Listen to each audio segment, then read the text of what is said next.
Mayong adlaw, katawhan sa Dios sa Archdiocese of Zamis ang ngalan sa atong talahuron nga Arsobispo, Archbishop Martin Sarmiento Humawad Didi, ug sa kahugpungan sa mga kaparian sa tibuok lokal nga simbahan dinhi sa Zamis. Kini nausab si Father Jesse Langgam, magahatod kaninyo sa pamalandong karong adlaw. Adlaw karon nga Martes sa ikanapulugupat nga semana sulod sa tuig diya sa kalendaryo sa atong simbahan, Hulyo 16, 2024. Karon usab nga adlaw mga igsuon, atong gihandom gisaulog ang kapistahan sa mahal nga Birhen sa Carmel. Paninhi sa lokal nga simbahan sa Archdiocese sa Ozamis at usab nga gisaulog karong adlaw ang kapistahan sa atong pinalanggang mahal nga Birhen sa Kuta. Ang ebanghelyo nga atong pamalandungan karong adlaw mga igsoon atong kutluon gikan sa ebanghelyo sumala ni San Mateo.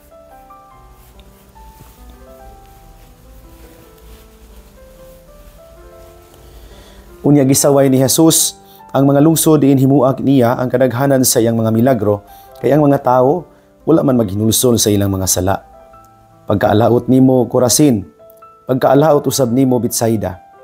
Kay kun ang mga milagro nga nahimo diha kaninyo didto pahimua sa Tiro ug sa Sidon, ang mga tawo didto dugay na unta nga nagsaput og sako ug nagbulibod og abo sa ilang ulo aron pagpaila nga sila naghinulsol sa ilang mga sala. Busa hinumdumi nga sa adlaw sa paghukom, ang Dios mas maluoy pa sa mga taga-Tiro o sa mga taga-Sidon kay kaninyo. Ug ikaw Kapernaum, buot kang mubayaw sa imong kaugalingon ngadto sa langit, itambog kahinuon ngadto sa impyerno. Kay kun ang mga milagro nga nahimo diha kanimo didto pahimua sa Sodoma, ani paunta kini karong adlaw. Busa hinumdumi nga sa adlaw sa paghukom, ang Dios mas maluoy pa sa Sodoma kay kanimo. Mga igsoon, ang ebanghelyo sa Ginoo. Daigon ikaw, o Kristo. Mga igsoon ko diha ni Kristo, maayong adlaw pag-usab kaninyong tanan. Nakasuway na ba kamo sa paghatag sa tanan nga mahimo nimo ug makaya nimo alang sa usa ka tawo nga imong gihigugma pag-ayo? Aron nga gusto nimong mabati niya, nga gihigugma nimo siya o gipangga. To the point nga sa imong paghimo sa tanan, wala na gani nahibilin sa imuha. Sa ebanghelyo mga igsuon, dunay strong words na gisulti si Jesus. He was really disturbed by the lack of faith of the people of Corazin, Betsaida, and Capernaum. Kining tulo ka mga lungsod mga igsuon, these are all Jewish towns, mga lungsod nga Hudiyo. He made a lot of miracles in those places. Daghan gyud.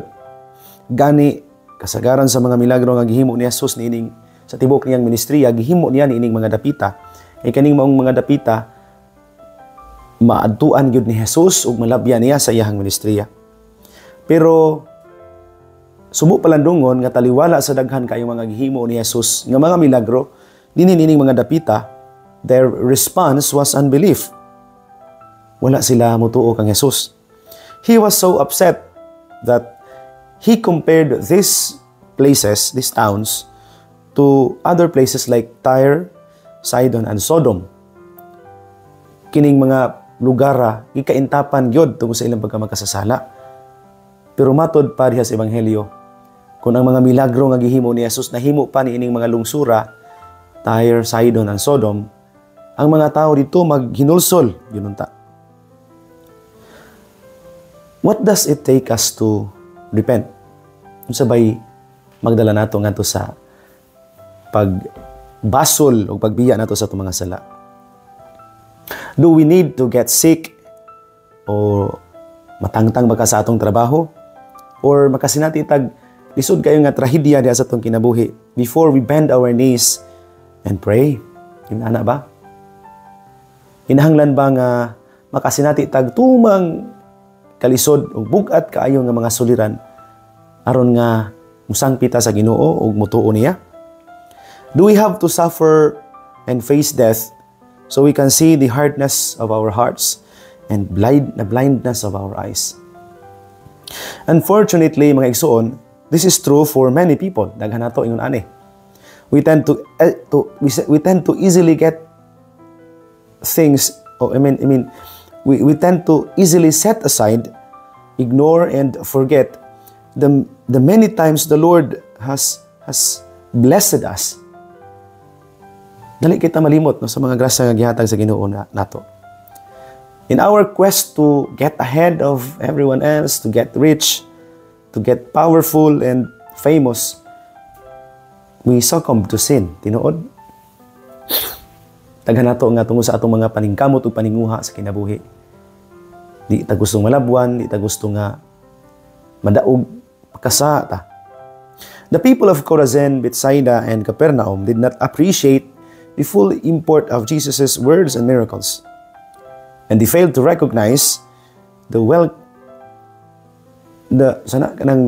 supposed to be welcome nga ilang gikinahanglang buhaton sa Mesiyas nga maoy ilang gipaabot sa dugay ng panahon.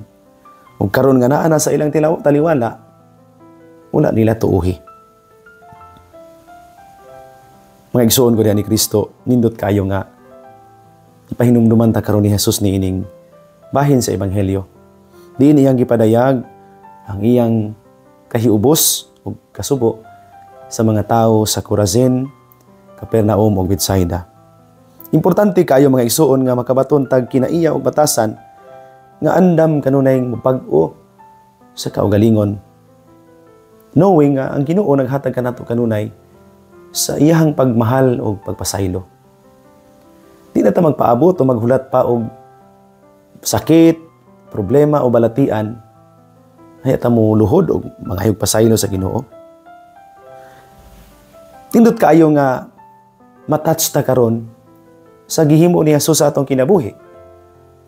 Akong wali atong miyaging Sabado sa ikawalo nga novena misa sa pagpangandam sa kapiyastahan sa Mahal nga Birhen sa Kuta. Akong gi-enumerate dito sa akong wali ang mga kasinatian ako sa mga milagro nga gihimo sa Dios sa akong kinabuhi. Daghang miingon ako, Father, ayahaya kayo ni mo no, kay gigasahan kag ingon adto sa Ginoo. And itubag nako ang nag-ingon ako. Dili raman ako kay sapagkat tinuod kitang tanan tubagon man gyud sa Ginoo. Daghang miingon ako, may man good mo, Father, kay pari man mo duol mo sa Ginoo. But actually no. Wala magpasabot nga abi kay kami ang pari, kami ray duol sa Ginoo. Kitang tanan duol man gyud ta tanan sa Ginoo. Ang problema lang yun nato, tagha nato, pariha o kinaiyag mga batasan, ining mga tao sa Chorazin, Bethsaida o Capernaum.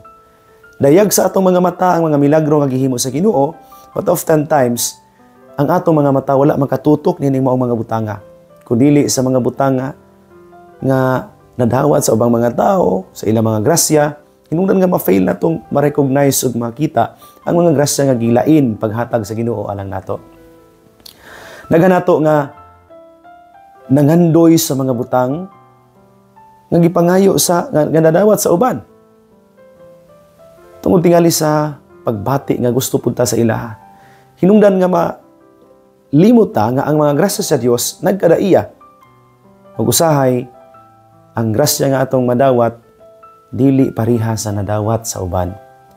And because we fail to see that, then we fail to be grateful to God. And failing to be grateful, we fail to use that same gift nga itong nadawat for the purpose and the benefit of our faith growth sa atong relasyon sa Ginoo. Daghan kayo na ito mga igsoon, subo palandungon nga sulod sa daghang mga tuig, balik-balik sa ilahang routine, sa pagsimba, sa pag-alagad sa Dios, sa paghatag sa ilang panahon, diha sa mga kalihukan sa simbahan, kumusta nimo, kumusta man ka manang, o araw gihapon, Father. Somehow, you see in their lives concrete manifestation of their steadfast faith no, sa Ginoo. Sa ilahang makanunayon nga paghalad sa Ginoo sa ilang kinabuhi. Pero makita sa nimo nila ang susamang kinaiya sa mga tao sa Chorazin, Bethsaida o Capernaum.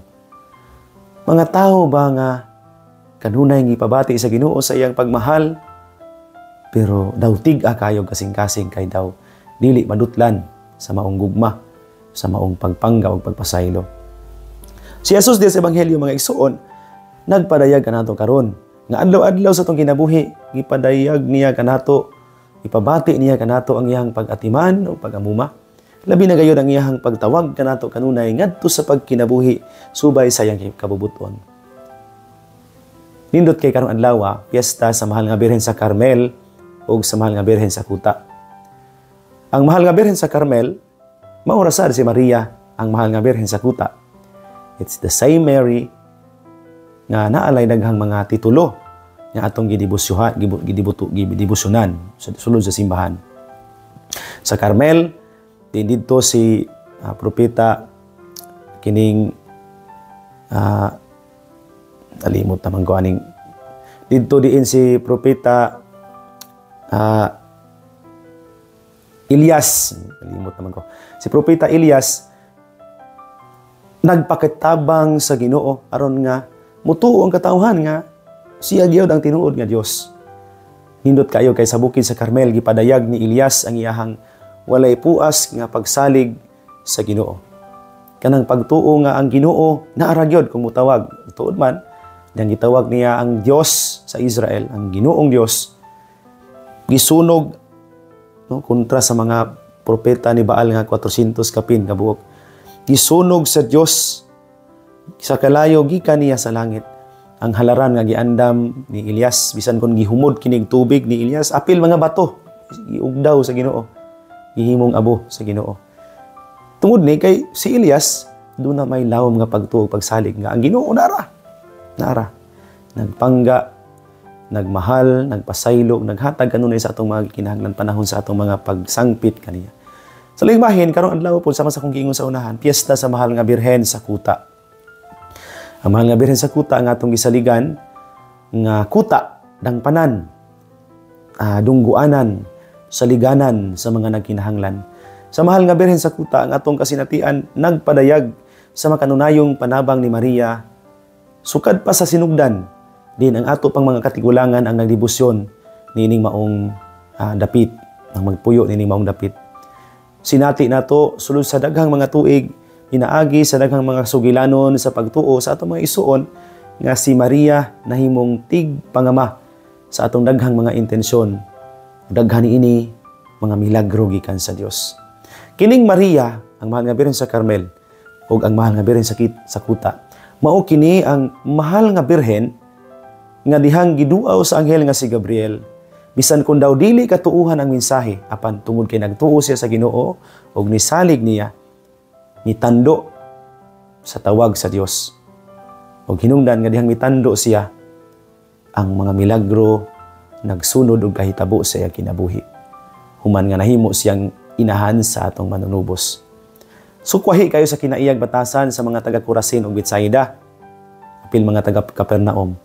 Kung ang Mahal nga Birhen bisan kun daw wala pa siya makakita sa milagro nga gihimo sa Ginoo, well, she may have heard about God, about the wondrous deeds God has done to the people of Israel, but only after when she said yes to God's calling, nga diha pa niya na sinati ang talagsaong milagro sa iyang kinabuhi. Gani sa iyang awit nga Magnificat, iklaro man niya dito nga wala niya kalimti kining ubos ng sulugoon. Magpasabot nga naghandom si Maria sa Dios, nagsalig siya sa Dios, and after that faith, dihang gitawag siya sa Dios nga mahimong inahan sa manunubos, dito dihang mitando siya, nagsunod ang mga milagro sa kinabuhi. Sukwahi sa mga taga-Kurasin, Capernaum ug Betsaida, ano man, sige sila nga kita sa mga milagro ni Jesus, pero wa man sila matuo. Nindot nga kita mga igsuon nga nagsalig sa Ginoo, nakakita na sa iyang mga milagro sa atong kinabuhi, makabaton og samang pagtuo ug paglaom niya ng Dios nga nagtawag kanunay kanato. Nya di gyud ta mo malimot kung kita sa atong paghatag sa atong tibuok nga kinabuhi sa tawo nga atong gimahal, but at the end of the day we end up kining being rejected, masakitan ta. Di sad ta malimot nga ang Ginoo masakitan sad sa mga panahon nga daw dili ta mo tali mo sana mo tando sa iyang tawag o mo makakita sa iyang mga gihimo nga mga butang sulod sa atong kinabuhi. Apan sukwahi sa natong mga tao kung kita nga masakita na murag di naman tamo padayag sa paghigugma pa ng Dios. Bisan kapila ka mga higayon nga daw murag mga taga Kurasin, Betsaida ug Capernaum ta. Buha mo hunong ang Ginoo sa pagpadayag ngan hinato ug pagpadangat ngan hinato sa iyang gugma ug pasaylo. Di gyud ta malimot ana mga igsoon. Akong malikon karong adlaw gipahinumduman ta sa Ginoo nga naara siya ang iyang gugma ug pasaylo kanunay iyang gipabati ngan hinato. Nindot nga di na ta maghulat nga magdaot, pasakitan, magproblema, magkalisod aron nga motawag tag muluhod ug magpatabang sa Ginoo.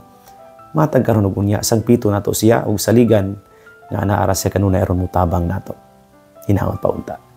Mga igsoon ko na ni Kristo din hinalang kukutob basta dili pa nako tapuson kining pamalandong tuguti na ako sa pagtunol sa akong greeting sa tanan karong adlaw nagsunod ining programa. Akong pasalamat sa inyong makanunayon nga pagsuporta kanato dinini atong istasyon. Salamat kaayo ninyong tanan. Akong greeting sa mga nagsaulog karong adlaw, labi na dinhi sa tibuok Arkidiocese sa Uzamis sa kapiyastahan sa Mahal nga Birhen sa Kuta ug sa mga kasikbit nga mga probinsya nga nagdebosyon sa Mahal nga Birhen sa Kuta. Kaninyong tanan, happy fiesta. Viva Mahal nga Birhen sa Kuta.